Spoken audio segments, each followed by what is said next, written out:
Ya, selamat pagi, selamat datang di podcast Magister Teknik Sistem Universitas Gajah Mada. Saya Firtos Iqmal Wicaksono selaku host. Kali ini ditemani oleh Mbak Sri Wahyuningsi. Di sini kita akan membahas terkait perkuliahan selama 1 semester ke belakang tentang mata kuliah Asas Penerapan Teknik Sistem yang diampu oleh Profesor Dr. Insinyur Agus Mariono, IPM ASEAN Engineer, yang insya Allah akan memperkaya wawasan kita semua terkait apa itu sistem. Baik, saya persilakan kepada tamu kita kali ini untuk memperkenalkan diri terlebih dahulu. Silahkan. Baik, perkenalkan nama saya Silwah Ningsi, dipanggil Yuyun. Saya merupakan mahasiswa GASAL 2024, Magister Teknik Sistem Universitas Gadjah Mada.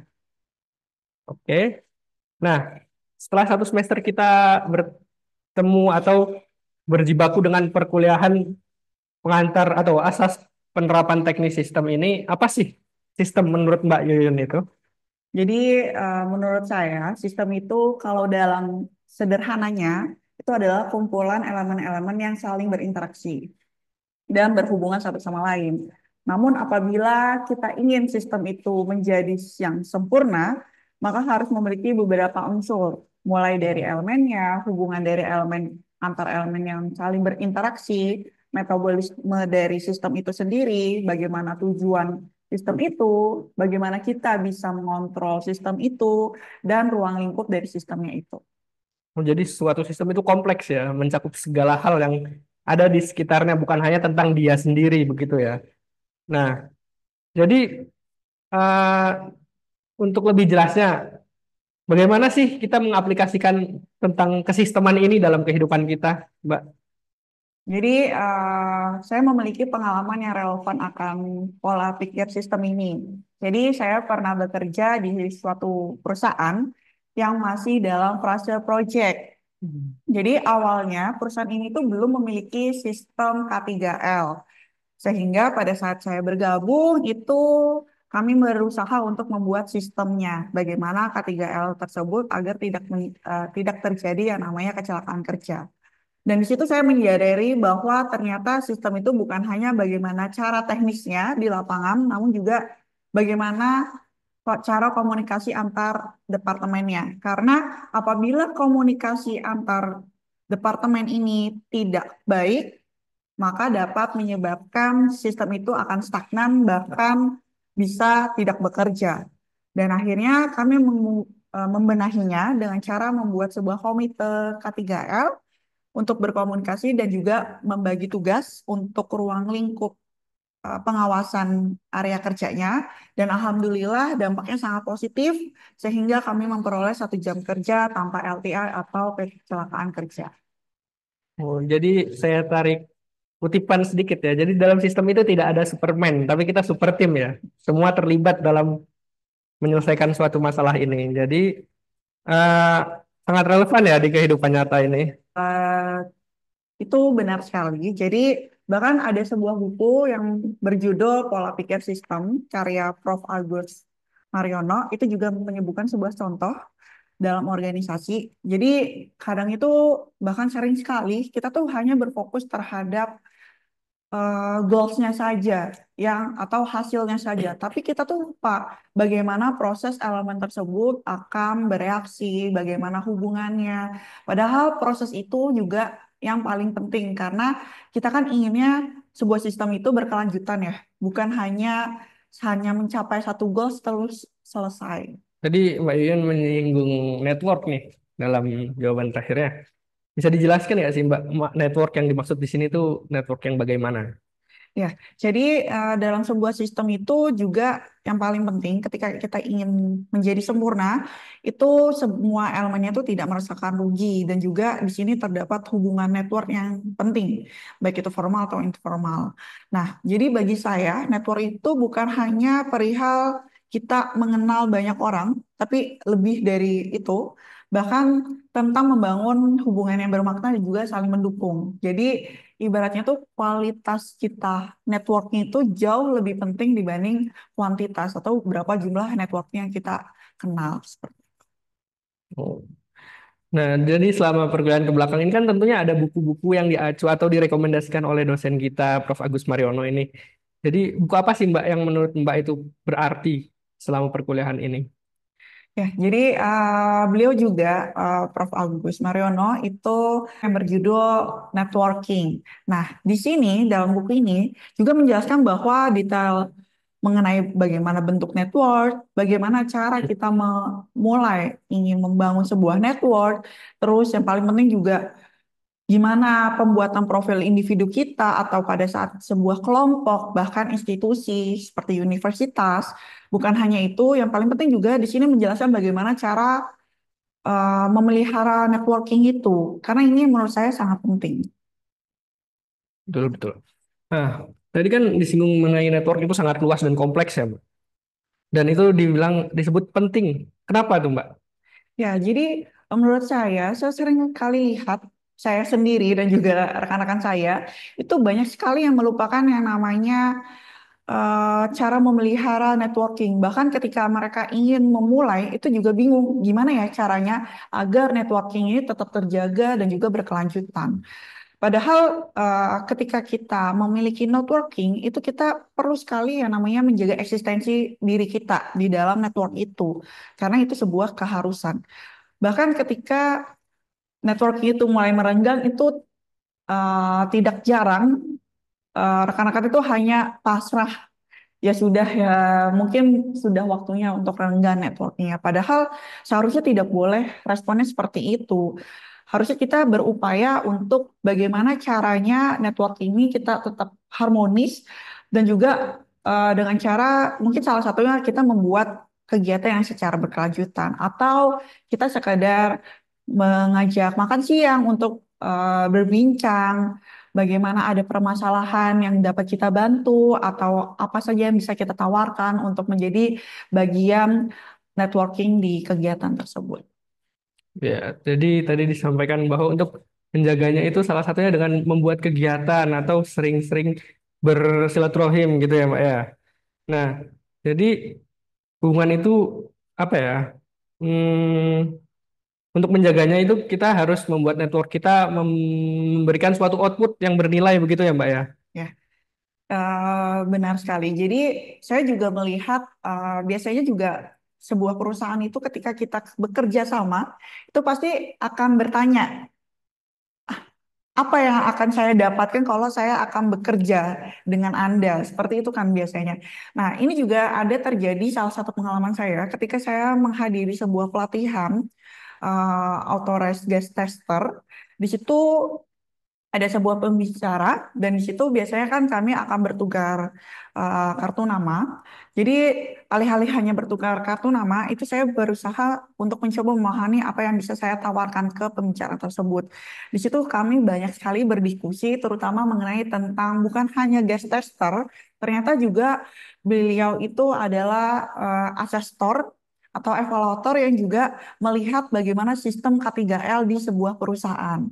Itu menurut saya banyak sekali yang akan saya dapatkan. Nah, di situ juga saya berusaha untuk memberi halnya itu saya menceritakan bagaimana kalau misalnya beliau dapat menjadi sebuah pembicara bahkan di perusahaan kami untuk mengajarkan sebuah tentang sistem yang efektif itu bagaimana segala macam. Dan di situ saya menyadari ternyata itu juga yang membuat network itu bisa berkembang. Hubungan kami juga berkembang dan saya merasa jadi yang hanya awalnya hanya sebatas peserta dan juga pembicara, jadi saya mendapatkan seorang mentor yang sangat berharga yang dalam karir saya. Bahkan saya juga dapat mempromosikan beliau untuk menjadi pembicara di salah satu pelatihan di perusahaan saya.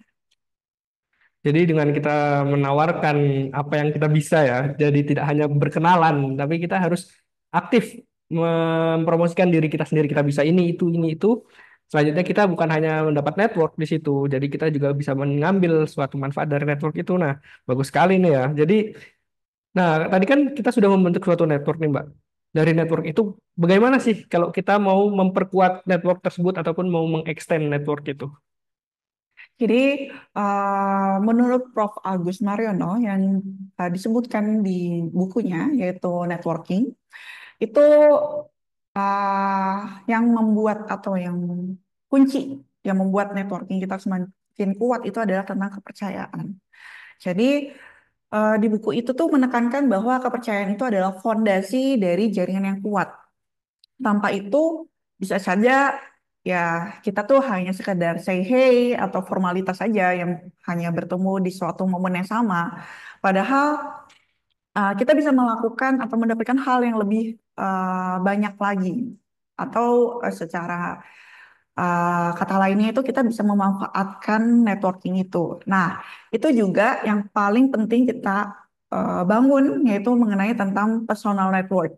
Jadi biasanya kalau kita bertemu di sebuah acara atau pelatihan, itu kita bisa membangun personal network kita, baik itu di sesama peserta pelatihannya ataupun dari kita ke pembicaranya atau bahkan pada saat kita kuliah itu juga kita bisa membangun personal network biasanya dari kepercayaan apalagi kalau kita bisa ngobrolnya udah mengenai tentang keluarga itu bisa dikatakan personal networknya udah kena nih. Nah, Sekarang kalau pembahasan sudah lebih intim ya. betul lebih deep lagi Iya. nanti kalau kita membutuhkan sesuatu itu biasanya pasti mereka sangat terbuka untuk membantu kita. Jadi dengan kepercayaan itu kita akan bisa mengambil lebih dari network tersebut ya. Semakin kita dipercaya, semakin kita dapat menerima lebih, seharusnya kita juga harus memberikan lebih dong. Betul. Nah, oke. Jadi tadi kita membahas pola pikir sistem dan networking yang di mana kedua buku ini saling menyinggung kalau saya dengarkan ini. Bisa nggak sih Mbak Yun lebih menjabarkan atau menjelaskan tentang hubungan dari keduanya? Baik, jadi di dalam buku Prof. Agus Mariono itu juga menjelaskan bahwa ternyata networking itu sendiri adalah sebuah sistem.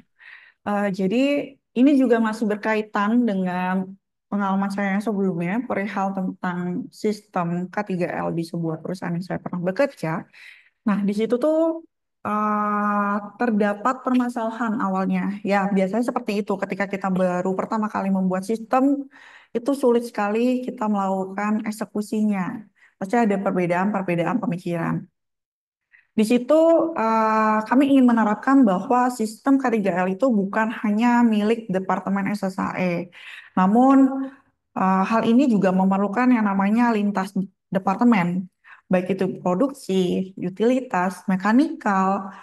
Jadi semua elemen itu memiliki peranan atau tugasnya masing-masing. Dan bahkan ada yang berperan sebagai penghubung ide atau yang fokus juga terhadap eksekusi seperti contohnya yang teknisi-teknisi itu kan mereka berfokus terhadap eksekusi bagaimana pengawasan di lapangan. Jadi bukan hanya itu juga kami tuh melihat bahwa ternyata di setiap departemen ini memiliki kekuatan pengetahuan ataupun wawasannya. Seperti contohnya departemen produksi pasti mereka mengetahui sangat detail dan lengkap bagaimana proses mesin itu berproduksi dan mereka pasti mengetahui bagaimana cara produksinya menggunakan alat itu dan juga apabila terjadi ataupun kesalahan pada saat mengoperasikannya akan terjadi kecelakaan kerja. Itu pasti yang sebenarnya mereka yang sangat mengetahui ilmu itu.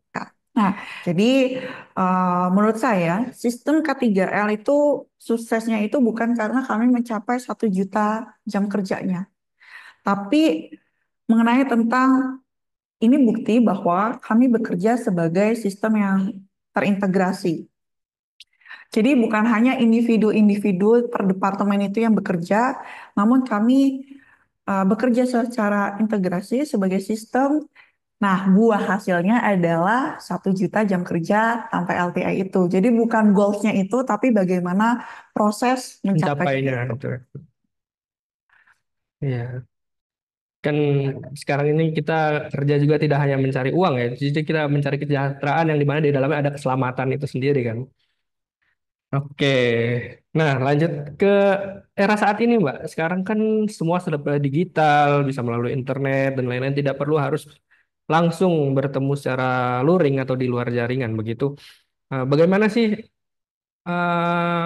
respon atau isi dari buku ini yang men- yang bisa kita aplikasikan di era globalisasi saat ini begitu Mbak? Oke. Em, saya sudah membaca kedua bukunya dan menurut saya itu sangat masih sangat relevan dengan era digital saat ini yang sedang berlangsung. Karena kita tuh melihat sekarang itu dunia itu sangat semakin kompleks. Banyak sekali elemen-elemen yang saling berkaitan dan harusnya mereka melakukan interaksi. Jadi saat ini tuh kita sudah tidak bisa yang namanya melihat itu hanya dalam satu aspek. Seperti contoh, kita tidak bisa hanya berfokus terhadap bisnis yang menghasilkan uangnya saja, tapi kita harus berfokus terhadap ketiganya atau bahkan impact dari lingkungannya. Itu juga sangat penting, impact dari lingkungannya, karena itu akan memiliki akibat ke masyarakat sekitarnya. Jadi, ataupun bahkan tentang personal branding diri kita, itu juga sangat penting untuk saat ini. Atau media sosial, bahkan algoritmanya, kontennya, interaksinya, itu juga semuanya saling berkait. Jadi kalau misalnya kita mencoba memahami pola pikir sistemnya, kita bisa nih membuat strategi yang lebih efektif, efisien untuk personal diri kita, dan itu impactnya bukan hanya ke diri kita, mungkin kita bisa dikenal, kita bisa menjadi pembicara di sebuah instansi ataupun pelatihan, ataupun kita juga bisa membuka pintu institusi ataupun perusahaan lainnya untuk mengajak kita kerjasama dan bisnis. Nah, ibaratnya ternyata hal yang kita lihatnya tuh simple, seperti hanya media sosial, itu ternyata bisa sangat berimpact untuk kehidupan kita di selanjutnya.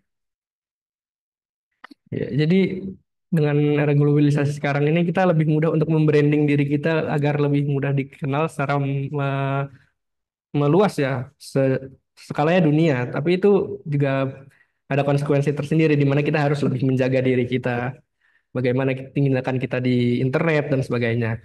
Nah, selanjutnya bagaimana sih kita memanfaatkan era digital ini untuk memperkuat atau memperkaya network kita, Mbak? Begitu. Jadi bisa Jadi jelaskan.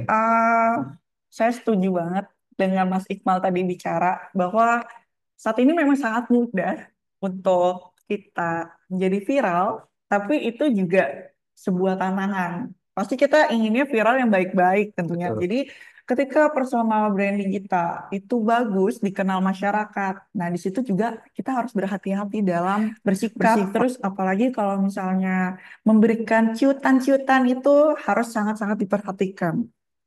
Jadi tantangannya itu adalah bagaimana cara kita membangun hubungan yang sangat autentik di tengah lautan informasi. Karena juga ketika kita personal brandingnya itu bagus, mungkin kita akan semakin banyak networkingnya semakin luas.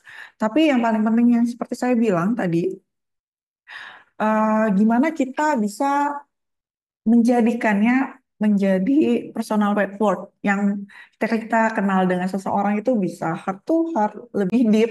Jadi ketika kita membutuhkan eh, bantuan itu tentunya mereka akan membuka lebar untuk membantu kita. Dan Prof. Agus Mariono ini juga menekankan di dalam bukunya, yaitu Networking, bahwa penting untuk memberikan nilai terlebih dahulu, misalnya wawasan ataupun membantu orang lain. Nah, di situ tuh nanti akan memancing bentuknya networking yang akan banyak manfaatnya dan berimpact kepada kita.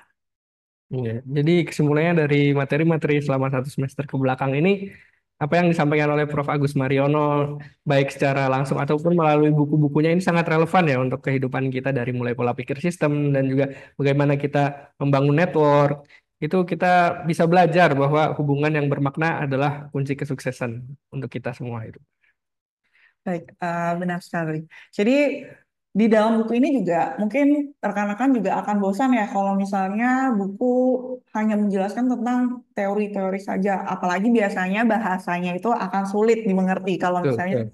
tentang Buku teori. acuan begitu ya, Mbak? Benar, itu sangat membosankan dan apa sih tidak seru gitu. Tapi ternyata di buku ini tuh juga menjelaskan banyak contoh-contoh yang nyata. Bahkan bukan hanya itu, ada seperti contoh pola pikir sistem gimana kalau misalnya di lingkupannya keluarga itu juga ada, masyarakat itu juga ada. Ketika kita Bahkan bukan hanya itu, ketika membangun networking itu bisa di sini juga diberikan sangat jelas penjelasannya.